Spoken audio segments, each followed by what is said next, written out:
6,000 जातली. 6,000. बरोबर धरली आल्या कमी जास्त असतं.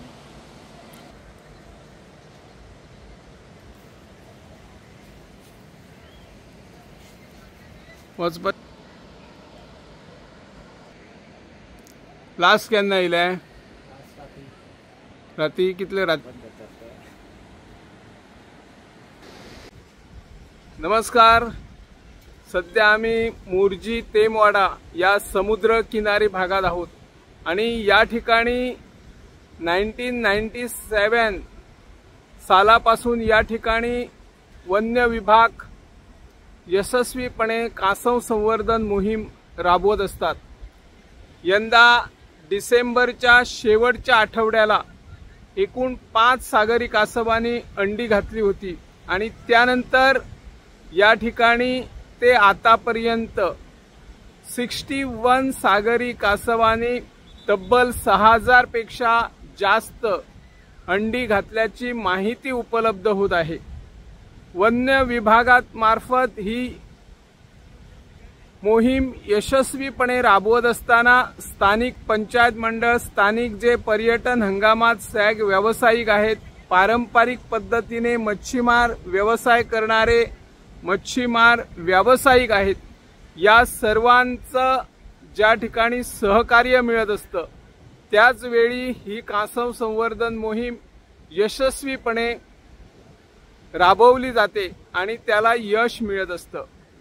या ठिकाणी गेल्या वर्षी आपले वन्य मंत्री माननीय विश्वजित राणे या कासव संवर्धन मोहिमेविषयी सविस्तर माहिती जाणून घेण्यासाठी आणि कशा प्रकारची ही मोहीम राबवली जाते याविषयी भेट दिली होती आणि त्यावेळी माननीय मंत्री विश्वजित राणे यांनी माहिती देताना सांगितले होते की सर्व प्रकारची माहिती या अभ्यास केंद्रामध्ये उपलब्ध होणार आहे आणि ही माहिती उपलब्ध होत असताना ज्या काही अडचणी आहेत, ज्या काही समस्या आहेत, सॅग व्यावसायिकांच्या जर समस्या असतील त्याही समस्या सोडवण्यासाठी त्यांचे प्रयत्न चालू असतील असे जाहीर केले होते. ही मोहीम राबवत असताना कसल्याच प्रकारची अडचण येणार नाही असे त्यांनी जाहीर केले होते. आज या ठिकाणी जर आपण अभ्यास केंद्र जे हंगामी स्वरूपाचे झोपडीमध्ये आहे त्या अभ्यास केंद्रामध्ये गेलो तर त्या ठिकाणी केवळ कासवांचे फोटो उपलब्ध आहेत आणि इतर कसल्याच प्रकारची माहिती लेखी स्वरूपात मिळत नाही.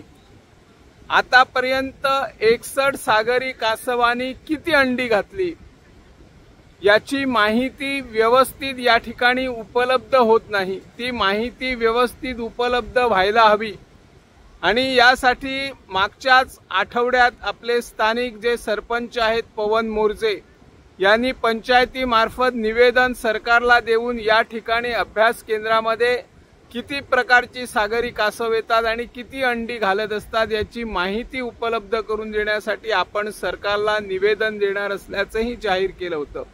परंतु आजपर्यंत या अभ्यास केंद्रात तशा प्रकारची माहिती का उपलब्ध होत नाही असा प्रश्न निर्माण होत आहे. काही नागरिकांकडे आम्ही संपर्क साधला असता तेही नागरिक या मोहिमेविषयी बोलायला हरकत घेत आहेत.